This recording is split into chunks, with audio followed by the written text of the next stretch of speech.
Today, as I promised in our last lesson, we're going to look at how to write a good essay. And although this essay can be applied at almost any level, for the purposes of this talk, we're going to assume that it's at a university level. Now, one of the most important things about essay writing is your preparation, your research. At a university level, there are many tools at your disposal, many of them accessible through the internet. So use them. But don't poo-poo the value of books. I mean, books are our lifeblood. And you need to learn at the earliest possible stage how to skim through a book, how to read a book quickly. For example, if we take one of these things, there's a book about a former British Prime Minister. All the exciting information is going to be about 2/3 of the way through the book. So if you have to read this book in, let's say, 1 hour, please don't start at the foreword or the introduction, because that's really just pandering to the brilliance of the writer. It's all pompous rubbish. The actual weight, the information is going to be about 2/3 of the way through the book. This is the same with an academic book, with a novel, in fact, with any form of literary writing. The important bit of information, and in your essay, is going to be about 2/3 of the way through the actual piece. When you're looking for research, you should think seriously about the resources that are available to you on the internet. You've got things like JSTOR, which is all PDF for the most part, so therefore a little bit slow, LexisNexis, ERIC, CQ Researcher, university databases. But also make sure that you're looking at primary as well as secondary sources. The primary sources are very valuable. The secondary sources are equally valuable. It's useful to know what everybody is saying about your particular subject. But make sure you do this quickly. The next thing you need to look at is analysis. Your analysis of why somebody says something. Because everybody has a bias. Everybody has a particular axe to grind. Look carefully at the evidence that is presented for a particular viewpoint. Look at the claims that are made by the author. Identify his argument or her argument and assumptions. Be careful of generalizations, things which are out of date, and non sequiturs. Check also whether or not the logic works. Look particularly for a thing called the logical fallacy. I'm going to speak in a few lessons about a thing called the fallacy of authority. But that equally is important here. Don't accept what somebody says simply because they shout louder. Look at the evidence. The point that I would like to make is the value of what I call the crunch, but some people might call this the thesis. Some people bizarrely might call this the synthesis, if they're following a sort of philosophical approach, where you have thesis, antithesis, and then synthesis. But essentially, the reason I call this the crunch is because it's the weight of your essay. It's the bit that packs the punch. Maybe we should have called it punch rather than crunch. Anyway, that's the bit that you're focusing on. If you don't know what you are going to write in your crunch or your thesis or whatever you want to call it, then really you shouldn't be writing the essay. You need to know before you start writing what your main point, what your main focus is going to be.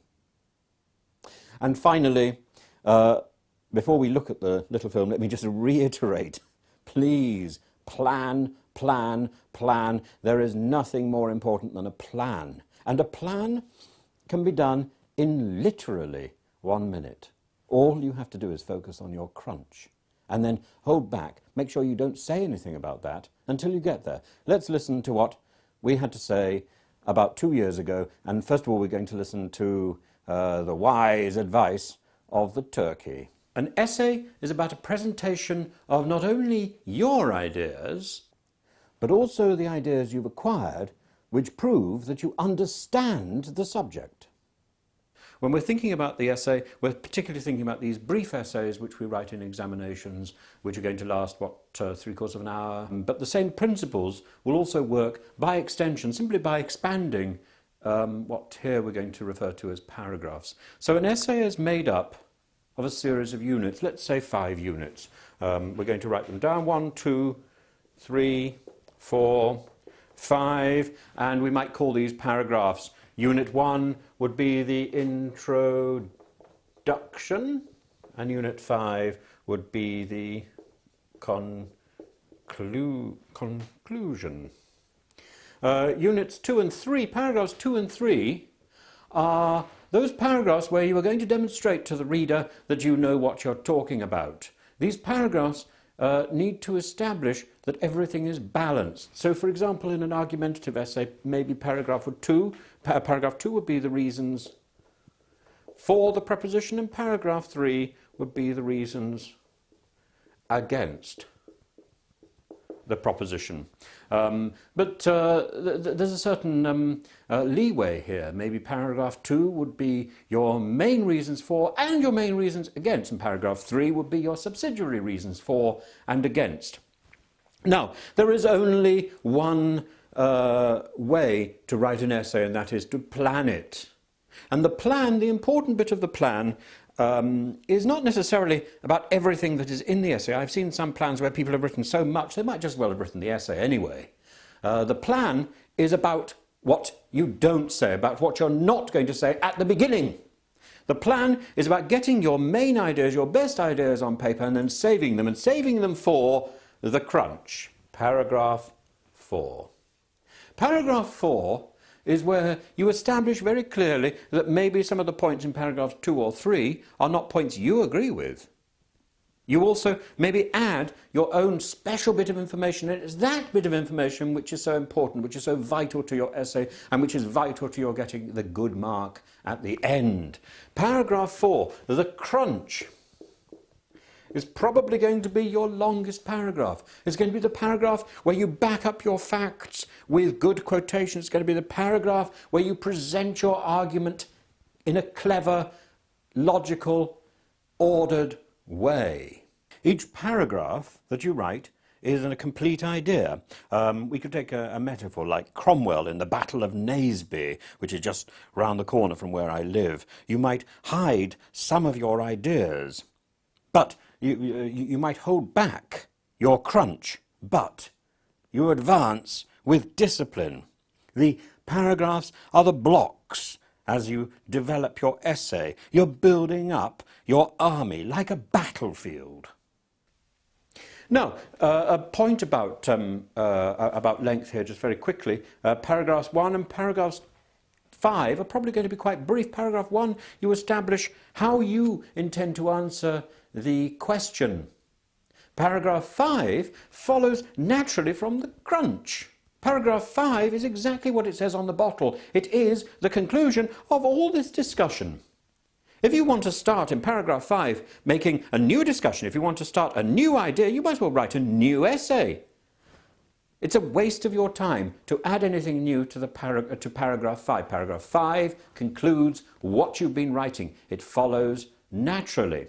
Paragraph 4 is your argumentative paragraph. Paragraph 4 is what you've been waiting for. Now look, it's exactly like the situation where you get into an argument with one of your friends, or indeed maybe not one of your friends. You want to say, there's no point in going onto the offensive right at the beginning and battering somebody. Ridiculous, childish, silly. You listen very politely to what somebody else has got to say. Oh yes, I understand. And you reason with them how clever your points are, how wise is your position. But paragraph 4, 1, 2, 3 reasons why your position is wrong, and bang! You've flawed them, you've destroyed them, you've established your own point of view very calmly and very brilliantly by conceding that they also had a point of view too, but that it was wrong. We can say something later about how you set out your essay and how, for example, you are going to fulfill the requirements of the MLA system. Let's just recap a few of those points that we made in the film. And the first one, which seems to have caused a lot of problems, is the idea of the introduction. In fact, quite a number of people have written to me since seeing that film to ask me, how do I write an introduction? How do I write the best introduction? I thought this was a very strange question until I looked on the internet to find that there's a lot of people on the internet advising that an introduction should be something that captures the attention of the reader.